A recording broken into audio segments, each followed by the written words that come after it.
Welcome to OTT junction super singer season 10. So இந்த முறை பக்தி திருவிழா ரவுண்டு. அதுல அடுத்தடுத்த ப்ரமோஸ் ரிலீஸ் ஆயிருக்கு. ஸோ அதுல ஒரு பாடல் என்னன்னு பார்த்தோம்னா, முதல்ல விநாயகனே வினை தீர்ப்பவனே அந்த பாட்டு.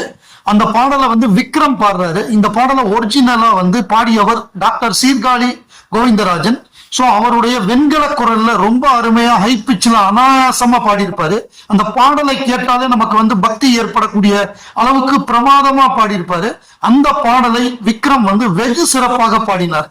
அந்த பாட்டை அவர் பாடின உடனே ஜட்ஜஸ் எல்லாம் கைத்தட்டி கண்ணு பற்ற போகுது அப்படின்னு சொல்லி அவரை வாழ்த்தி அவருக்கு கோல்டன் ஷவர் கொடுத்தாங்கன்னா அவர் எவ்வளவு சிறப்பா பாடியிருப்பார் அப்படின்னு நம்மளால புரிஞ்சுக்க முடியுது. ஸோ முழு பாடலை அந்த நிகழ்ச்சியில கேட்கணும் அப்படிங்கிற ஒரு ஆர்வத்தை ஏற்படுத்துது இந்த ப்ரமோ அவர் பாடுனதை பாக்குறப்ப. ஸோ அவருக்கு நம்முடைய வாழ்த்துக்கள். ஸோ அதுக்கு அடுத்தாப்புல பாடினது டெய்சி. ஸோ டெய்சி ஒரு முருகருடைய பாடலை பாடுறாங்க. அது ரொம்பவே ஆச்சரியமா இருந்தது. அவங்க பாடினது அப்படின்னு பார்த்தோம்னா, திருப்பரங்குன்றத்தில் நீ சிரித்தால் முருகா அந்த பாட்டு. திருப்பரங்குன்றத்தில் நீ சிரித்தால் முருகா திருச்செந்தூரிலே அப்படிங்கிற வரக்கூடிய அந்த பாட்டு கிட்டத்தட்ட அந்த எதிரொலி மாதிரி, அந்த எதிரொலி இங்க நீ பாடுனா அங்க எதிரொலிக்கும் அப்படிங்கிற மாதிரி ஒரு வரி. இதை எழுதுனது யாருன்னு பார்த்தோம்னா, பூவை செங்குட்டுவன் அப்படிங்கிற ஒரு கவிஞர். இவர் கவிஞர் வாலி கிட்ட உதவியாளராக இருந்தாரு. கொஞ்ச நாள் தான் இருந்தாரு. கவிஞர் வாலி யாரையும் உதவியாளராக வச்சுக்க மாட்டாரு.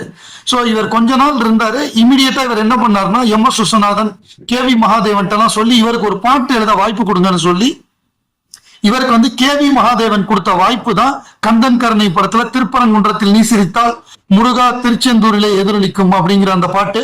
அந்த பாட்டு ராஜமங்கலம் சூலமங்கலம் சிஸ்டர்ஸ் அவங்க பாடியிருப்பாங்க. சூலமங்கலம் ராஜலட்சுமியும் பி சுஷீலாவும் சேர்ந்து பாடியிருப்பாங்க. ரொம்ப பிரமாதமான ஒரு பாடல். அதை டெய்சி வெகு சிறப்பாக பாடி அந்த முருகன் பாடலை பாடி அவங்களுக்கு கோல்டன் ஷவர் கிடைச்சது. அதுக்கு அடுத்த பாடல் அப்படின்னு பார்த்தோம்னா, ஸ்ரீநிதி ரைட் ஃப்ரம் முதல் ரவுண்ட்ல இருந்து இன்ட்ரோடக்ஷன்ல இருந்தே கோல்டன் ஷவர் வாங்கிட்டு இருக்காங்க. ரொம்ப பிரமாதமா பாடக்கூடிய சிங்கர் ஸ்ரீநிதி ராமகிருஷ்ணன். இவங்க கோயம்புத்தூரை சேர்ந்தவர். இப்ப பாண்டிச்சேரியில இருக்காங்க. இவங்க பாடின பாட்டு அப்படின்னு பார்த்தோம்னா, எல்லார் ஈஸ்வரி பாடல் பாடாம ஒரு பக்தி பாடல் சுற்று நிறைவடையாது அப்படிங்கிறது நம்ம எல்லாருக்குமே தெரியும். இவங்க பாடினது மாரியம்மா எங்கள் மாரியம்மா கருமாரியம்மா அப்படிங்கிற பாட்டை தான் இவங்க பாடினாங்க. ரொம்ப அருமையா இருந்தது. ஸோ அந்த வந்திருந்த ஒரு கம்போசர் என்ன சொல்லிட்டாருன்னா, ஏற்கனவே விக்னேஷ் ஒரு பாடலுக்கு சூஸ் பண்ணிட்டாரு அவருடைய பக்தி ஆல்பத்துக்கு. அடுத்ததா ஸ்ரீநிதியை சூஸ் பண்ணிட்டாரு. ஸோ அவ்வளவு பிரமாதமா பாடினாங்க ஸ்ரீநிதி. எந்த பாட்டு கொடுத்தாலுமே அப்படி பாடுறாங்க.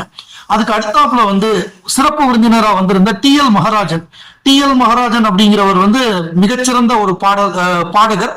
அவர் ஏற்கனவே திரைப்படங்கள்ல எல்லாம் பல பாடல் பாடியிருக்காரு, பக்தி பாடல் பாடியிருக்காரு. சோ திருச்சி லோகநாதனுடைய பையன், அதனாலதான் டி.எல். மகாராஜன் இவருக்கு பேரு.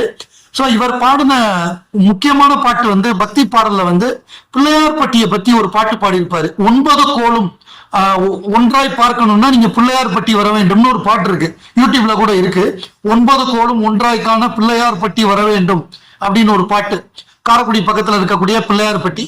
சோ இவர் அந்த பாட்டை பாடி அது மிகப்பெரிய வெற்றி பெற்ற பாடல். அதை இவர் பாடுறாரு.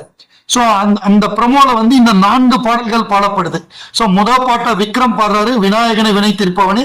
2வது பாட்டு திருப்பரங்குன்றத்தில் நீ சிரித்தால் டெய்சி பாடுறாங்க. 3வது பாட்டை நம்ம ஸ்ரீநிதி பாடுறாங்க.